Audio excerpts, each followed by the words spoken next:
And we are live. Hi, everybody. I'm Dan Nadelko. And I'm Justin Maciel. Producer Matt. And welcome to episode 113 of Live at the Hive. 113. We are here. We are here. So today, just to dive right in real quick, we've got some news on Google's January 2020 core update. Yep. We've got Google Ads wanting to be the front page of the internet, launching a popular products feed. We're going to cover that. Facebook abandons WhatsApp ads. Guess the founders won. Yep. They're going to find another way to monetize that one, though. Don't worry. They'll Yep. figure it out. Yeah. And then LinkedIn bringing 3 new features to business pages that we're going to be covering. Let's go. Okay, let's go. But first, this was the week of keynote presentations. I personally created over 300 PowerPoint slides. I can't look at it anymore. I don't want to look at it anymore. No, I don't blame you. So we, I better turn on the live here so I can see what's going on. Hello, April. Okay. So did a bunch of talks this week and was trying to educate people that may not have a real finger on the pulse of what social media is, right? And I think this is important because I think everybody kind of forgets this a little bit because you're so in the forest with your device and using it that we kind of miss that, like, what this has done and what it means. Hello, Sashita. Hello, Stacy. April is on Death by PowerPoint. Tell me about it. Yeah, I was kind of walking around in circles, taking deep breaths, like I was like going into the Super Bowl for a couple of minutes there this afternoon. But we're almost there. We are almost there. So I gave a talk this week talking about 3 things: convergence, scale, and adoption. Talking about to give people an understanding of why social media is so powerful and why it's changing society and our user behaviors and how we act and how we communicate in really substantial ways. Yeah. So we thought it would be a good idea, right, to kind of circle back on this. It could be good. It could be useful for you if you're trying to sell social media to people that are saying, well, Facebook is for kids and TikTok is for 13-year-olds, right? So why don't we, you did great though, Dan. Thanks, Stacy. I made it through. I made it through, man. Yeah, it was a little rough there. The speaking isn't the part that bothers me at all. It's the prepping these slide presentations. Yeah. All right, so why don't we throw that up here and I'll follow along. Cool. Do we have a good picture-in-picture scene set up? I think so, yeah. I can move it Producer over. Matt. I can move it over a little bit. He's going to do it now. 1 second. Yeah, I think we're good. Hello, Courtney. Courtney saying, Court. hey, fellas, it's them boys on the live this week. Yes, Yes, it is. Maybe can you flip into present mode there? I'm trying to, yeah. It is down. It's still down at the bottom right. The little, see down at the bottom right of your screen? I got them. Part of it will still be covered, but I'll make us a little bit smaller right now, just so. So down at the bottom right, Matt, where it says hi. I have it up now. Okay, good. Yep. Let's see. I'll just wait for it. Okay. So if we are full screen right now, the first part of this is looking at how Canadians we are hyper connected as a country. More so almost, I don't think we're the most connected. I think there's some Scandinavian countries that might be, but as a total range of our population, we have a population of 37.12 million. 34.56 or 93% of us are connected with a mobile data subscription. That's crazy. That's a ridiculous number. Yeah. 91% are internet users, 67% are active social media users, and 59% are mobile social media users pretty much exclusively. Yeah. So when we look at this and people say, well, you can't really get, my customers aren't here, wherever here is. They are. 93% of the population is interacting on these channels, right? Yeah. And yes, they may not be on Instagram and they may not be on TikTok, but they're going to be on something, right? Whether it's Google or Bing or, they're there. So just to kind of reinforce that, if we go to the next little visual. Yep. Stacy, it's all the snow. Well, yeah, that's part of it. That's true. You were saying those stats too, like Canada's higher than the U.S. Yes, we have a much better internet connectivity Yeah. percentage than the U.S. does. The U.S. is actually pretty bad in general. I mean, you have a lot of the interior states where people don't have that necessarily that much connectivity. Yeah. And it's true. What Stacey's saying is it's all the snow. It's true, but the Scandinavian countries, it is part of it because Yeah. people are inside more, Yeah, right? they have to be. So just on the next one, really quick, and this was about a 45-minute keynote that I gave earlier this week. So I'm not going to do the full thing because that would take over. But looking at the next one, again, these numbers are really interesting. If we look at the total population growth at just under 1%, right? The thing to take away from this, mobile subscriptions are growing at a rate 5 times faster than the population. Yeah. Mhm. Wow. Which means in a few years, we would have 100% penetration of internet connectivity and social media and usage. Mobile social media users are growing at almost 5% as well. Again, about 5% are 5 times faster than the actual population. So it's accelerating. That's kind of what I take away from that. So again, that growth is happening. It's happening on mobile, and it's happening on social, and it's happening across our country. So again, very interesting things. We are also, if we jump to the next one here, we spend a lot of time interacting with media in general. Yeah. Like, you know, Yeah. Like right. oh Reels. yeah. I mean, I was giving this talk and I was joking with the people. It's like, see, you're doing it. You're checking your phone, which is fine. Yeah. Yeah. Right. Yeah. But you do it. I mean, you couldn't even count how many times a day I do it. Yeah. Right. But again, this leads to the fact that we are distracted, but we have our devices with us at any time, and we are highly hyper-connected no matter where we are. Yeah. Yep. Right. Was also looking at some interesting podcast numbers and behaviors. 68% of all podcast users listen to a podcast while doing something else. Wow. Yeah. Right. Yeah. I do it. Yeah, Yeah. for I sure. believe it. Yeah. Yeah. So again, this kind of makes the case for how we have these distracted media, the device, and we'll go into a little bit of the history of media and how all this stuff converged. But there has never been a time in human history where we've had this kind of ability sitting in our hands, and it really is changing the way we act. Yeah. Right. Okay. So moving right along. And feel free, if you've got any comments or questions, just drop them in the live chat, and hopefully my mobile is updating, because sometimes I have to like close it and reopen it. It's always like a couple Sometimes it seconds lags of a out. delay. Yeah. Yeah. It's moving pretty good right now, though. Yvonne's saying I'm definitely guilty of that. It's nothing to feel guilty about. No. From a marketer's perspective, it's like, hey, that's a great opportunity, because if I'm selling whatever, a SaaS product or something, and I'm a thought leader, in the past, if someone was shoveling or mowing the lawn or I don't know, doing whatever, they're doing it. People are listening to podcasts in off times. Yeah. Yeah. So now you have this extra opportunity to reach them. And podcasting is a really great, because it's always on, it's always available, it's always archived. You can go back and get it whenever you want, Yeah. right? It's a very flexible medium, Yeah. where radio was a super limited medium, Yeah. Yeah. right? So anyhow, jumping forward to the traditional versus digital ad spend.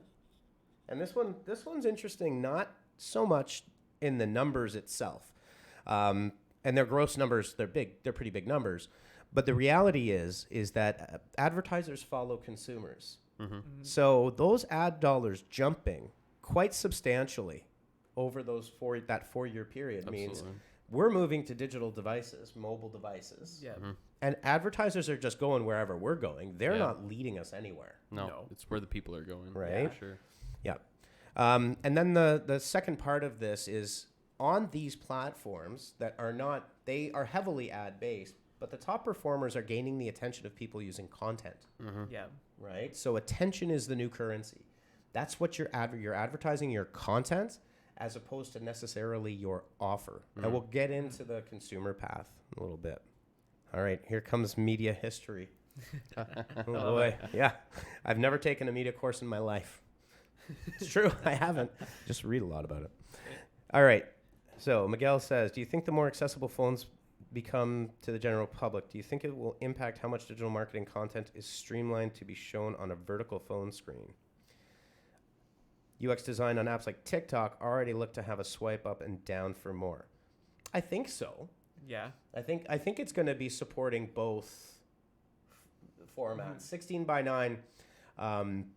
So personally, me, I watch a lot of my Netflix and Disney Plus and listen to my podcasts and watch YouTube on my phone, as opposed to on large devices, unless I'm sitting down with the kids, because I have 4 kids, right? So I find myself putting on my headphones and watching. Yeah. So I need 16 by 9. Yeah. I think what it is going to be supporting both formats elegantly. Yeah, for Yeah. sure. Yeah. I think it's also updating your content to support different aspects of new models of phones too. Like I know when the iPhone X or iPhone 10 first came out, no one's YouTube videos were really aspect correctly so that it would fill the entire screen of the phone. You know what I mean? So kind of doing those small little tweaks and details. Even now, YouTube has support for putting your videos in vertical mode, right? Oh yeah, totally. So it's like if you can optimize your videos that way, it just kinda puts it a little I think bit that's what further it's gonna ahead. shift to. Is you're gonna have to like either optimize the photos so that all the content is like inside that vertical shape. Then you have the option that it still looks good landscape, and then same with video the same way. Yeah. Are we moved on to slide 6? We are on the telephone, yes. The Telegraph and the telephone. So Stacy's throwing down some Marshall McLuhan. The medium is the message. Kinda. I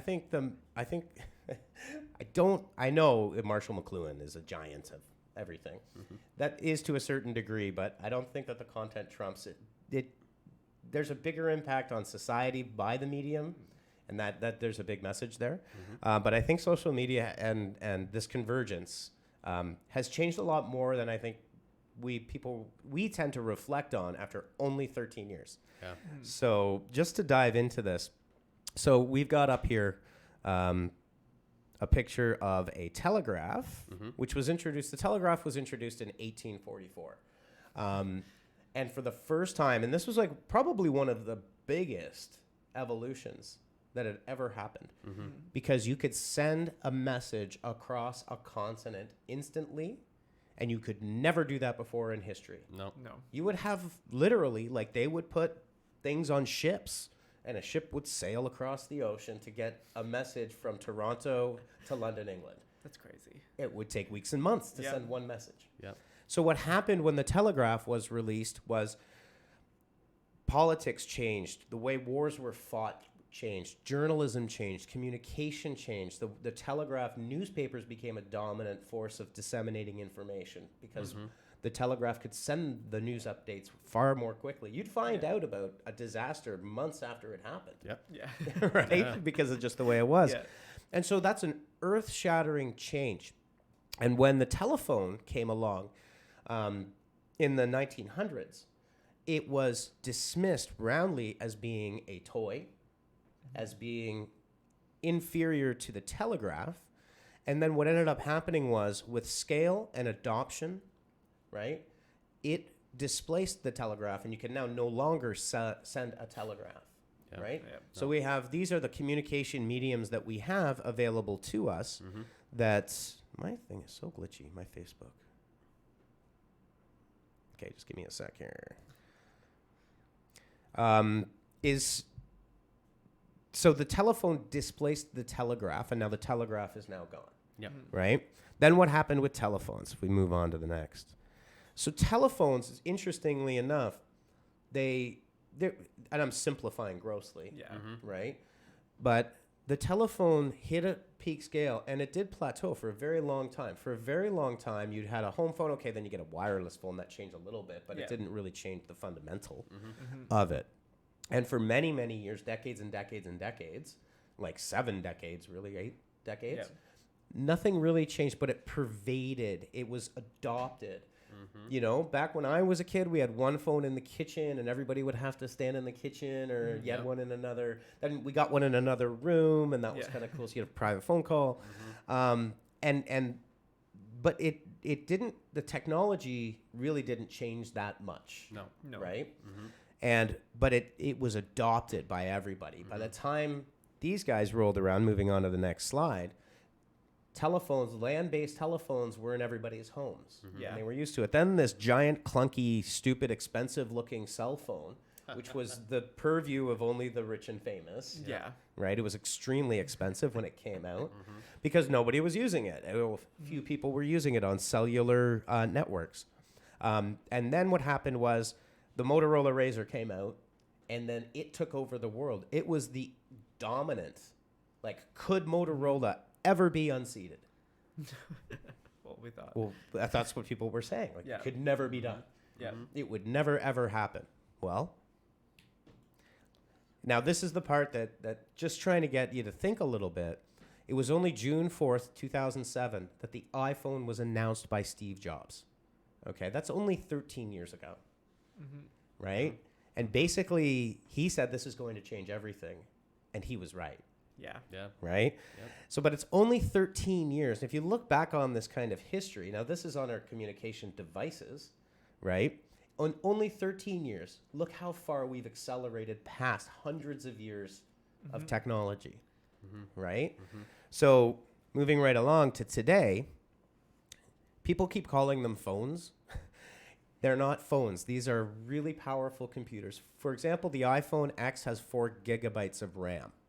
The new iPhone 12s that are going to be coming out, they're going to up that to 6 gigabytes of RAM. Yeah. That's crazy. That's a gaming machine. That you Yeah. can play Yeah. through, right? That's a lot more memory than some of the desktops that people have right now. Yeah. Yeah. It is, and it's important, I think, to understand We that hardly you're use those carrying phones now. you're carrying a computer with a phone app. That's a paradigm shift. When the iPhone came out, phones used to be designed as phones first and apps 2nd. The iPhone, what they did was, it was a computer first with a mobile app on it. It's a phone second, Yeah. not 1st, right? And that makes a huge difference. Okay, so moving right along, class. Yeah. No, I love talking about this because I think it's important, because then when you can connect these things and the power that they have, we're able to kind of get a bigger look and go, wow, this is a really powerful way to reach people. Yeah. Yeah. Right? Yeah. Yep. That's kind of the I find idea it so here. funny because I find this like new generation coming in doesn't want to talk on the phone. No. Yeah. Like to call someone, It's it's like true. a huge deal. You got to book an appointment. Yeah. Yeah. I'm not calling. Yeah, absolutely. No, it's true. Yeah. It's true. Okay, so moving right along. So that's the communication device. And then we have the broadcast mediums that we use to communicate. So if we look back, the radio was the dominant broadcast medium that existed in the world for a very, very long time. Right? It also changed the world. It changed the way people consumed information, and we're able to consume news and updates and entertainment and all sorts of things. Then this goofy little thing called the television came into play. And at first, it was the purview of a very small number of people that could afford it. It couldn't be highly adopted yet.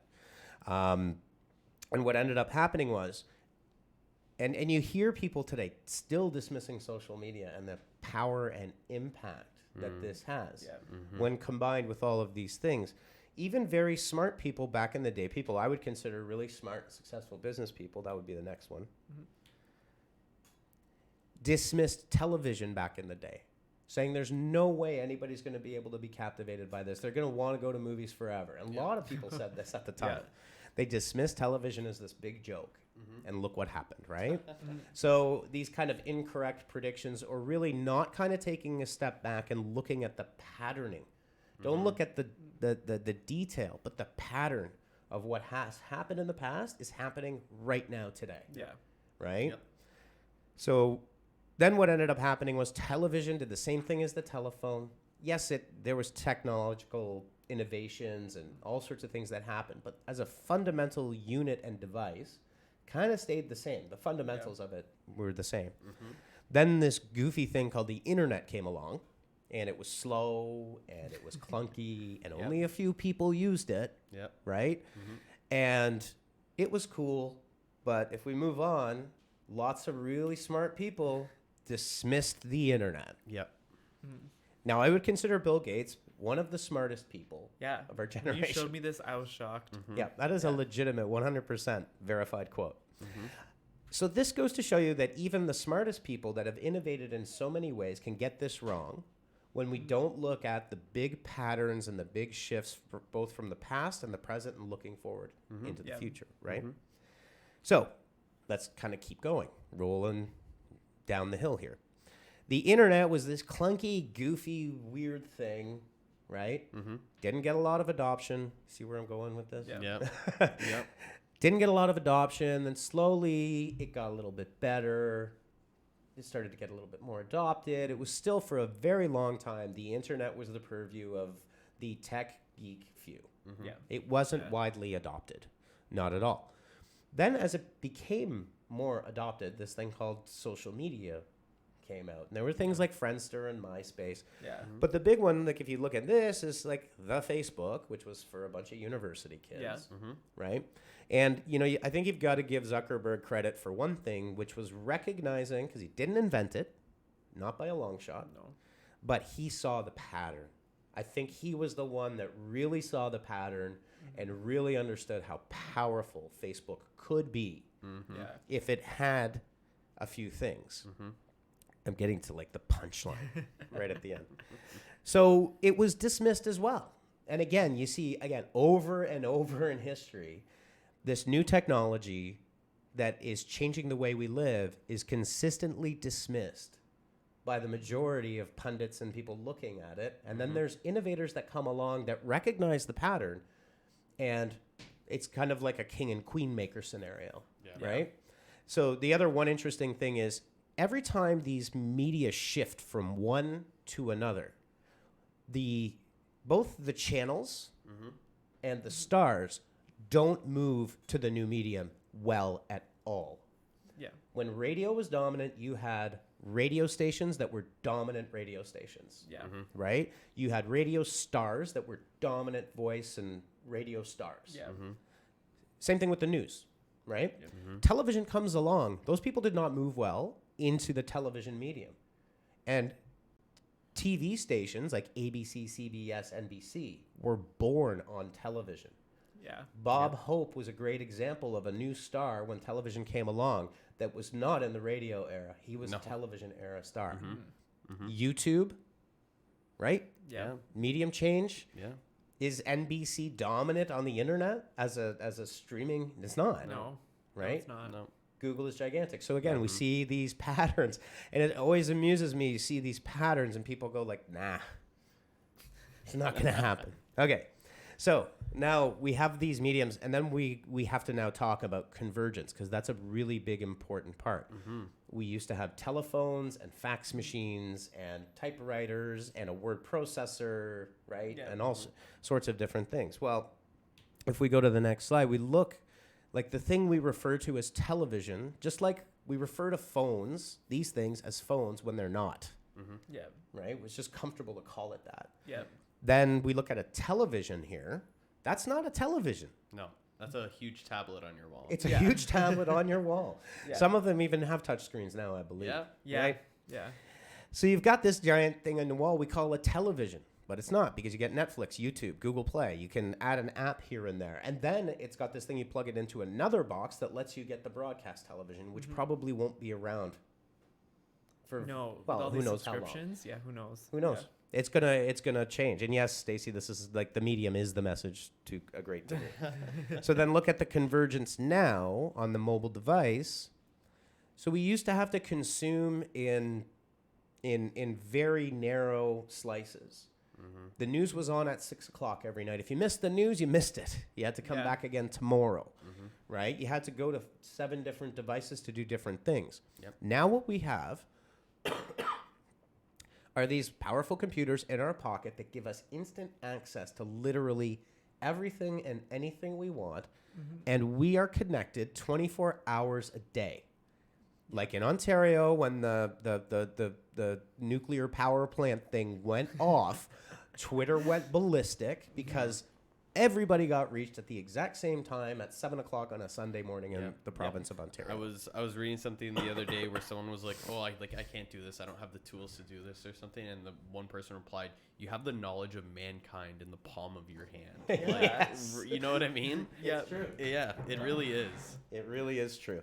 So there are 3 things that come into play when we're talking about changing society and big pattern shifts. The first one is convergence. Converging, when media converges together, into a single device, that's a big deal, Yeah. right? The next thing is scale, right? Do we have the ability to scale across countries? Like scaling in the sense that can we reach the number of people? Is it as easy to reach 100 people as it is 100 million people? Yeah. Right? That's scale. Yeah. Is it sustainable at scale? And it is. If it's not going to have an impact, right? Yeah. For sure. So these networks, the internet, does it work at scale? All of this stuff works at scale. And the last one, most importantly, I think of all of them, is adoption. Is everybody in society picking up what's being thrown down here? Yeah. Right? And what I like to say is, like some people say, well, how do you know adoption rates? Like, do you survey it?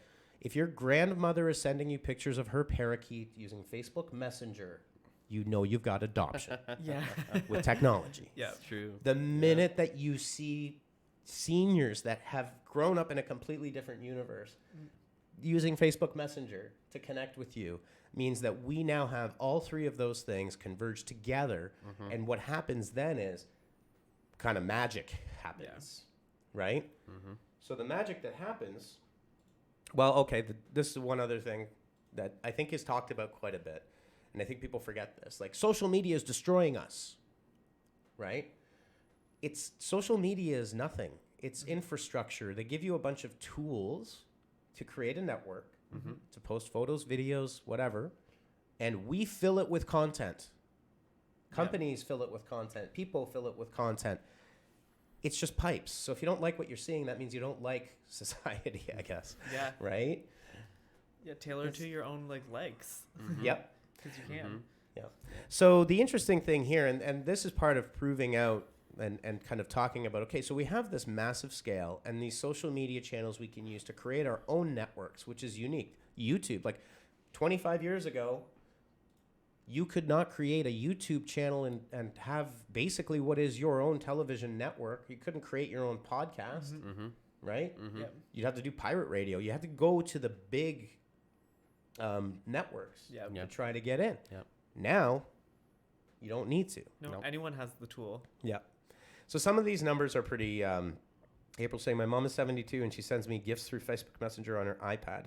Even she knows how to use emojis. There you go. Absolutely. That's definitely one of the big things. So looking at some of these numbers that are pretty mind-blowing, and I think people forget this. Facebook, 300 million photos per day, 4 million likes per minute, right? 22% of people's internet usage time is still on Facebook. That's a huge percentage if you think about it. That's a huge percentage. Yeah. I mean, I think some people spend 100% of their time on it. Oh, Like, yeah. literally. No I know doubt. people that are Oh, yeah. very heavy Facebook Yeah. users. Yeah. So this kind of ringing of the bell, like Facebook is dying and privacy and this and that. Facebook's usage and retention went up Yeah. after all these privacy concerns. Yeah. We don't care about privacy. We care about convenience. Yeah. We'll always trump privacy, Yeah. right? Moving on. Instagram, 95 million photos per day. 500 million users use Instagram stories every single day, right? And Instagram is the fastest growing social platform in Canada. I believe Yeah. it. For Right? sure. I believe it. Yep. April says she's learning voice search on Google. Not so successful yet. Give her time. Yeah. She'll get there. And looking at Pinterest, which is really interesting. Pinterest, I call it kind of the quiet social network.